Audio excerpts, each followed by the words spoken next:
Everyone, आज हम देखेंगे स्टैंडर्ड 10th का व्याकरण विभाग समास। तो समास के बारे में तो आप लोग जानते ही हो कि समास एटले शुं।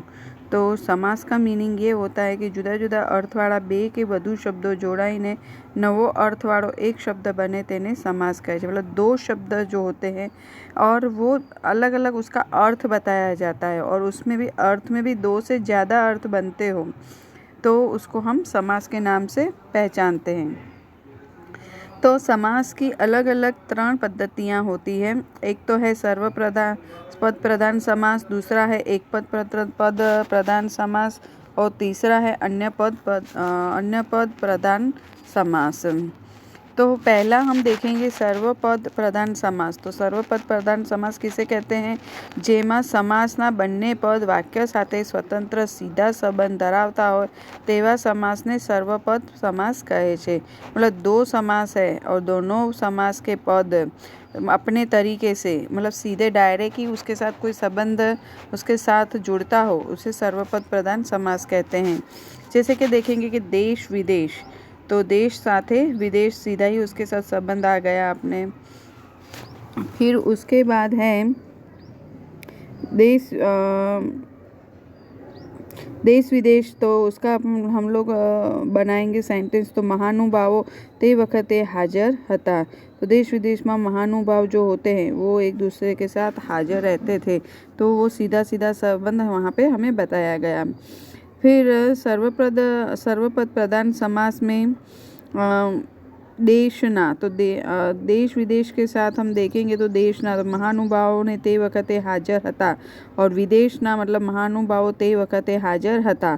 तो दोनों के साथ उसने सीधा संबंध, देश के साथ भी और विदेश के साथ भी सीधा संबंध यहाँ पे हमें बताया गया है। दूसरा है एक पद प्रधान समास। तो एक पद प्रधान समास किसे कहते हैं? जे समाज में एक पद वाक्य साथे स्वतंत्र अने सीधो संबंध धरावतुं होय, જ્યારે बीजू पद वाक्यना बीजा कोई पदने आधारे रहेलू हो एवा समासने एक पद प्रधान समास कहे छे। मतलब जो देखो तो हमारा एक पद है वो वाक्य के साथ सीधा संबंध धराता है, स्वतंत्र संबंध धराता है और सीधा संबंध धराता है। और दूसरा जो पद है वो वाक्यना बीजा कोई पद ने आधारे रहेलू, मतलब दूसरा पद है वो दूसरों के ऊपर डिपेंड होता है, एवा समास ने एक पद प्रधान समास कहते हैं। तो जैसे कि मानव एज प्रभु सेवा, मानव सेवा एज प्रभु सेवा, तो मानव सेवा एज प्रभु सेवा है, उसके ऊपर डिपेंड हो गया एवा सेवा। और दूसरा है मानव एज भी उसके ऊपर डिपेंड हो गया प्रभु के साथ, तो सेवा एज प्रभु सेवा। अब जन्म कैद, तो परगाम, तो ये सब जो है वो एक पद समास के वाक्य है। तीसरा है अन्य पद समास। तो जेमा समासना पदों वाक्यना पद साथे स्वतंत्र ने सीधो संबंध धरावता न होय। जो समास है वो वाक्य के पद है उसके साथ सीधा सीधा संबंध बताते नहीं हैं। तो तथा वाक्यनु समास सिवायनु पद मुख्य होय, वाक्य का जो पद होता है उसके सिवाय का जो पद होता है वो मुख्य होता है। એટલે કે સમાસનું સમસ્ત પદ વાક્યના કોઈ પદને આધારે રહેલું ગૌણ પદ હોય, जो पद है उसके साथ वाक्य में कोई भी पद होता है उसके आधार पर वो गौण पद धराता है, तेवा समास ने अन्य पद समास पण कहेवामां आवे छे। जैसे कि उदाहरण रखेंगे, रामे 10 मुख, तो रामे 10 मुख रावण हण्यो, तो राम को कितने मुख थे? तो 10 थे, तो रावणे रावण हण्यो ऐसा हम लिख सकते हैं। तो 10 मुख लिखने की हमें ज़रूरत नहीं है। लागड़ी प्रधान, जानिए अजानिए, एक चित्त, तो ये उसके उदाहरण हैं अन्य पद प्रधान के। अभी देखेंगे विद्यार्थी मित्रों समास के हम प्रकार देखेंगे। तो समास के प्रकार 8 हमें यहाँ बताए गए हैं। तो 8 प्रकार में द्वंद्व समास, तत्पुरुष समास, उपपद समास, मध्यपद लोपी समास, कर्मधारय समास, द्विगु समास और बहुव्रीहि समास और अव्ययीभाव समास। तो पहला है हम देखेंगे तो द्वंद्व समास एटलुं जोड़कું। तो द्वंद्व समास में जुदा जुदा अर्थवाળા शब्दों समान कक्षाना होय, मतलब दूसरे जो शब्द होते हैं वो समान अर्थ के होते हैं। એટલે કે સરખા અર્થનું મહત્વ બતાતે हैं हमें। दूसरा है पद के शब्दनी वच्चे समुच्चय के विकल्पનો संबंध હોય, मतलब कोई भी पद है उसके बीच में समुच्चय मतलब विकल्प, एक विकल्प का संबंध होता है, उसे भी हम द्वंद्व समास कहते हैं। और दूसरा है बे अथवा बेथी વધારે શબ્દથી જોડા એ શબ્દ બને છે। तो मोस्टली हमें दो या दो से ज़्यादा शब्द उसके साथ जुड़े तो उसे भी हम द्वंद्व समास कहते हैं। द्वंद्व समास में बे पदों छूटा पाड़वामां आवे छे। हमेशा द्वंद्व समास होता है उसमें दो पद होते हैं, तो दोनों पदों को हम क्या करना पड़ता है, अलग करना पड़ता है। तो उसको अलग करने के लिए बीच में हमें क्या यूज़ करना पड़ता है, त्यारे, अने अथवा के ने विग्रह करवामां आवे छे, तो ये शब्द हमें बीच में लगाने पड़ते हैं, तब वो द्वंद्व समास अलग होता है। પછી द्वंद्व समास के अंदर हम देखेंगे तो अने अथवा के भी लगा सकते, विग्रह कर सकते हैं। निश्चित पद होता है तो अने वपराय छे, अने अनिश्चित पद होता है तो के यूज़ करते हैं। जब निश्चित मतलब कि जो पक्का है, हमें पता ही है कि यही होने वाला है, तो उसके अंदर अने यूज़ करा जाता है अथवा तो के यूज़ किया जाता है। आगे देखेंगे विद्यार्थी मित्रों, उदाहरण देखेंगे तो द्वंद्व समास के फળ फूल, तो फળ अने फूल। छन्नू तो नेवु अने छन्नू, छ अने नू तो नेवु अने छ। साचू या जूठू तो साचू के जूठू। काળી दौड़ी तो काળી के दौड़ी। गोળ दाणा तो गोળ अने दाणा। सासू ससरा तो सासू अने ससरा। ऊठ बेस तो उठवानी अने बेसवानी क्रिया केवी। आबो हवा तो आब पाणी अने हवा एटले केवी, तो पाणी अने हवा केवी।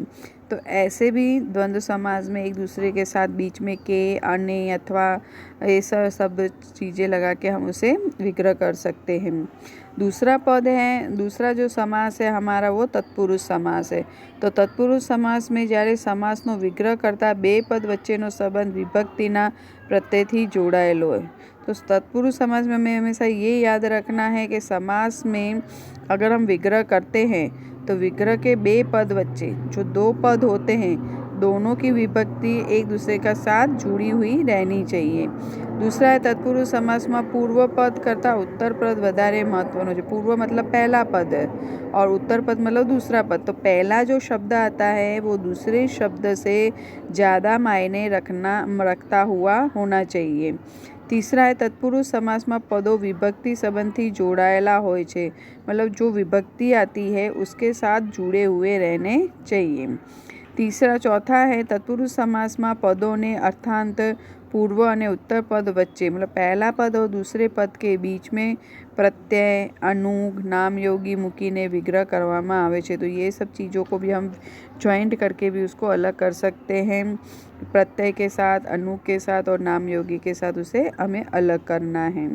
तो देखो यहाँ पे हमें बताया है विभक्ति, तो विभक्ति कौन सी है, कर्म, करण, संप्रदाय, अपादान, संबंध और अधिकरण। और प्रत्यय तो प्रत्यय में नी, थी, वड़े। तत्पुरुष समास में हमें ये याद रखना है कि जिसके बीच में हम ने लगाएंगे, थी लगाएंगे, वड़े लगाएंगे, माटे लगाएंगे, माथी, नो, नू, ना, नो, माँ, पर, प्रत्यय वगैरह हमें प्रत्यय लगाने रहते हैं। और विग्रह करने के लिए भी बीच में हमें ये लगाना, जैसे पहला जो है तो कर्म में हम लगाएंगे ने, तो मरण शरण, तो मरण ने शरण। करण विभक्ति में लगाएंगे थी और वड़े, तो रत्न जड़ित, तो रत्न थी जड़ित। तीसरी विभक्ति में संप्रदाय तो माटे, तो युद्ध सज्ज, तो युद्ध माटे सज्ज। अपादान तो थी और माथी, तो चिंता मुक्त, तो चिंता माथी मुक्त। संबंध में दिखाएंगे तो नू, ना, नी, नो, तो राष्ट्र ध्वज, तो राष्ट्र नो ध्वज। अधिकरण तो माँ, पर, प्रत्यय, तो वनवास, तो वनमा वास। तो ऐसे विभक्ति, प्रत्यय और विग्रह करके हमें बताना है और उसे अलग करना है। जैसे उदाहरण देखेंगे तत्पुरुष समास के विद्यार्थी मित्रों, तो संजोगोवश, तो संजोगों ने वश। भाग्यवश, तो भाग्य ने वश। आशा भर्यु, तो आशा थी भर्यु। दर्द भर्यु, तो दर्द थी भर्यु। यश भर्યું તો યશથી ભર્યું, દયાદ્ર તો દયા વડે આદ્ર, રાજમહેલ તો રાજાનો મહેલ, राज दरबार तो राजानो दरबार। तो ऐसे तत्पुरुष समास के उदाहरण है। आगे देखेंगे उपपद समास। उपपद समास में तत्पुरुषનો જ એક પ્રકાર છે। जैसे तत्पुरुष समास है ऐसा ही उपपद समास होता है, કેમ કે તેનો પદ વચ્ચે कोई कोई विभक्ति संबंध હોય છે। तो इसमें भी क्या होता है, जो पद दिए गए हैं उसके अंदर विभक्ति का संबंध होता है। उपपद समास પૂર્વ પદ નામીન નામના અર્થનું સૂચન કરતો હોય છે। मतलब उपपद समास में हमेशा ये याद रखना है, पूर्व मतलब पहला पद जो होता है नाम के अर्थ का सूचन करता है। उत्तर पद कामना अर्थનું सूचन, उत्तर पद मतलब दूसरा जो पद है वो काम के अर्थ का सूचन करता है। पहला पद है नाम का सूचन करता है और दूसरा पद है वो काम का सूचन करता है। वो दो चीज़ हमें याद रखनी है। उपपद समासમાં આમુખ સમસ્ત પદ अन्य पदના विशेषण तरीके वपराय છે। जैसे समास है तो आखिरी जो पूरा का पूरा जो सेंटेंस होता है, समस्त पद होता है, वो विशेषण तरीके मतलब विशेषण के तरीके से वो यूज़ होता है। उपपद समासનો વિગ્રહ કરતાં મોટા ભાગે ભવિષ્ય કૃદંતનો નાર પ્રત્યય લાગે છે। उपपद समास में हमें ये याद रखना है कि नार, कार, धार, भार ऐसे शब्द पीछे यूज़ किए जाते हैं। जे सामाजिक शब्दने अंते क्रियापद आवे ते सामाजिक शब्दने उपपद समास कहवाय। तो जो सामाजिक जो क्रिया आती है वो क्रिया में सामाजिक शब्द जो होता है उसे उपपद समास कहते हैं। तो हमें ज़्यादातर ये सारी चीज़ों में हमें पढ़ना नहीं है, हमेशा हमेशा सिंपल याद रखना है कि जो वर्ड के पीछे कार, नार, भार, धार ऐसे वर्ड आते हैं वो उपपद पद समास होता है। उपपद समासना उदाहरण देखेंगे तो केळवणीकार, कारक पीछे आया, असरकारक, ग्रंथकार, साहित्यकार, केळवणी करनार, असर करनार, ग्रंथ करनार, साहित्यनी रचना करनार। तो आपने देखा ही पीछे कार, नार ऐसे वर्ड्स आए, तो ये सब क्या हो गए, उपपद पद समास। आगे देखेंगे विद्यार्थी मित्रों मध्य पद लोपी समास। तो मध्य पद लोपी समास किसे कहते हैं, तो मध्य पद लोपी समास में विभक्ति संबंध होय छे। मतलब एक दूसरे के साथ विभक्ति के अनुसार संबंध एक दूसरे के साथ होता है। मध्य पद लोपी समास में एक के एक थी वधु पद वच्चे थी लुप्त थया होय छे। तो मध्य पद लोपी समास होता है एक पद है उसके साथ एक से ज़्यादा पद लुप्त मतलब चले गए होते हैं। मध्य पद लोपी समासનો વિગ્રહ करती वखते तो पदों उमेरवा पड़े छे। तो जब हम मध्य पद लोपी का विग्रह हम करते हैं, अलग करते हैं, तो उसमें पद जो होते हैं उसे हमें डालने पड़ते हैं। जैसे कि मध्य पद लोपी समास के उदाहरण देखेंगे तो बड़द गाड़ी। तो देखो बड़द गाड़ी बताया, पर बीच का जो सेंटेंस है वो मध्य पद लोपी में लुप्त हो गया। लुप्त हो गया मतलब गुम हो गया है, तो उसे हमें मध्य पद लोप हमें लगाना है यहाँ पे। तो जैसे कि बड़द थी खींचाती गाड़ी, तो खींचाती हमें बीच में लगाना है, मध्य पद हमें बीच में उमेरना है। घोड़ा गाड़ी, तो घोड़ा वड़े चालती गाड़ी। आग गाड़ी, तो आग अथवा अग्नि थी खेंचाती गाड़ी। आग बोट, तो आग वड़े चालती गाड़ी। वराड़ यंत्र, तो वराड़ थी चालतू यंत्र। नर्मकोश, तो नर्मदा शंकरे तैयार करेल शब्दकोश। मनुस्मृति, तो मनुष्यए रचेली स्मृति। कल्प वृक्ष, तो कल्पना प्रमाणे आपनार वृक्ष। तो सभी के अंदर हमें मध्य पद को ऐड करना है और उसका फिर विग्रह करना है। तो ये आपको आसानी से याद हो जाएगा। आगे देखेंगे कर्मधारय समास। कर्मधारय समास किसे कहते हैं, तो कर्मधारय समास पूर्व पद અને उत्तर पद ने एक रूप समझावामां आवे छे। पहला पद है और दूसरा पद है, दोनों को इक्वल इक्वल समझाने में आया जाता है। कर्मधारय समास में विग्रह करती वखते रूपी एवा शब्द जेवू એવી જેવા શબ્દોમાંથી ગમે તે એક શબ્દ મૂકવામાં આવે છે। तो कर्मधारय में हमेशा हमें ये याद रखना है कि जब विग्रह करते हैं तो विग्रह करते समय उसमें रूपी, एवा, तेवु, जेवु, एवी जेवा शब्द हमें याद रखना है, वो डालने में आते हैं। कर्मधारय समासना पदों वच्चे विशेषण અને વિશેષ્ય કે ઉપમાન, उपमेय के उपमान साधारण धर्मना संबंध होय छे।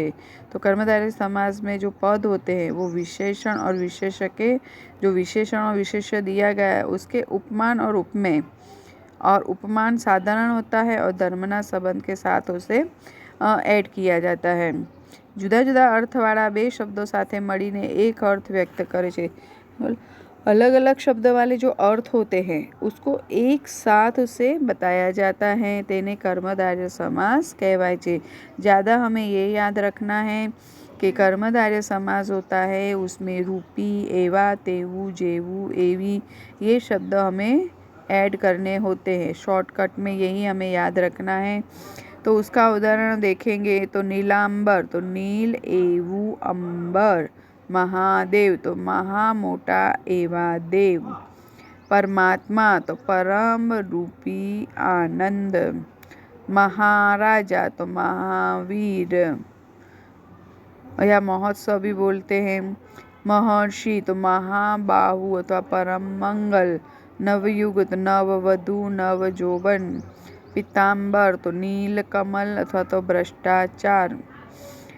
ध्रुव निश्चित शुक्ल पक्ष अथवा कृष्ण पक्ष। तो ऐसे सारे हमें ये याद करने हैं कर्मधारय के उदाहरण जो हमें यहाँ पे दिए गए हैं। तो नीलांबर तो नील एवं अंबर। महाराजा तो महा एवा राजा। महावीर तो महा जेवा वीर। महोत्सव तो महो जेवो उत्सव। परम मंगल तो परम जेवो मंगल। तो सबके अंदर बीच में हमें जेवो, एवु, एवा, रूपी जैसे शब्द हमें डाल के इस पूरे उदाहरण कंप्लीट करने हैं। अभी आगे देखेंगे द्विगु समास। द्विगु समास में क्या होता है कि एकावली, एक अलीनो सरनो हार।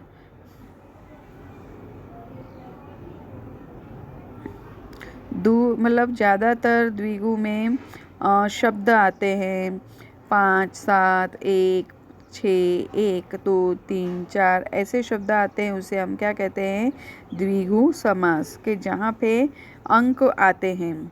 जैसे कि एकावली तो एक अलीनो शेरनो हार। एक आया दुपट्टो मतलब 2 आया तो दू मतलब 2 पट्टो लुगड़ानो लांबो लीरो। 2 10 आया तो 2 10 दिशाओनो समूह। त्रिकाल तो 3 आया तो त्रिकाल 3 आकारनो समूह। त्रिभुवन तो 3 आया। पंचवटी तो 5 आया। पंचरस तो 5 आया। अष्टावड़ीय तो 8 आया। चौमासु तो 4 आया। पंचांग तो 5 आया। सप्तपदी तो 7 आया। नवरस तो 9 आया। चतुर्वेदी तो 4 आया। 5 शेरी तो 5 आया। सप्तर्षि तो 7 आया। नवरात्रि तो 9 आया। चतुर्वेदी 4 आया। षटरिपु मतलब 6 आया। अष्टादि मतलब 8 आया। 64 कला तो 64 मतलब 64 आए। तो यहाँ पे सभी में अंक बताए गए हैं, तो जिसमें भी अंक बताए जाते हैं वो द्विगु समास होता है, वो हमें हमेशा याद रखना है। आगे देखेंगे बहुव्रीहि समास। बहुव्रीहि समास किसे कहते हैं? बहुव्रीहि समास कर्मधारय समासनी जेम पदोनी वच्चे विशेषण विशेष्य के उपनाम उपमेय संबंध होय छे।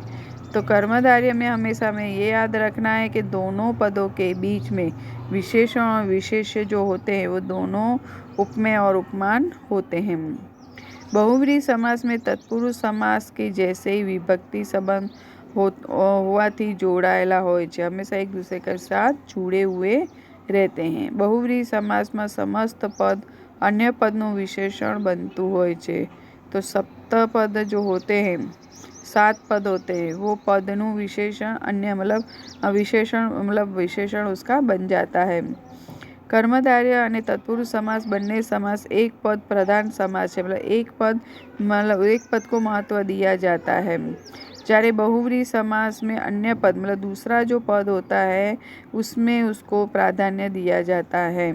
कर्मधारय में पहले पद को महत्व दिया जाता है, बहुव्रीहि में दूसरे पद को महत्व दिया जाता है। बहुव्रीहि समास में विग्रह करती वखते जे, ते, जो, तो, जेવું, जेमना, जेमने, जेने, जेना, जेमना, जेमा, तेमने, तेमना, तेવું, जेवा सर्वनाम મૂકવામાં આવે છે। हमें इसका डेफिनेशन नहीं याद रहता है तो हमें हमेशा ये याद रखना है कि बहुव्रीहि समास जो भी होता है उसके अंदर जे, ते, जो, तो, जेવું, जेवा, जेमना, जेनु, जैसे वर्ड तेऊ, तेवा, तेमनु ये सारे सर्वनाम डाले जाते हैं, उसे बहुव्रीहि समास कहते हैं। शॉर्ट टिक यही है। बहुव्रीहि समास के उदाहरण हम देखेंगे तो चक्क पाणी, जेना पाणी हाथમાં ચક છે એવા। સુખાંત, જેને અંતે સુખ છે તેવું। હરિણાક્ષી, હરણ જેવી જેની આંખ છે તે। પાણી પંથો, પાણી જેમ જે પંથ કાપે છે તેવું। માટી પગો, તો માટી ઢીલા જેવા જેના પગ છે તે। કાળમુખું, તો કાળ જેવું જેનું મુખ છે તે। મહાબાહુ, જેના બાહુ મોટા છે તેવો।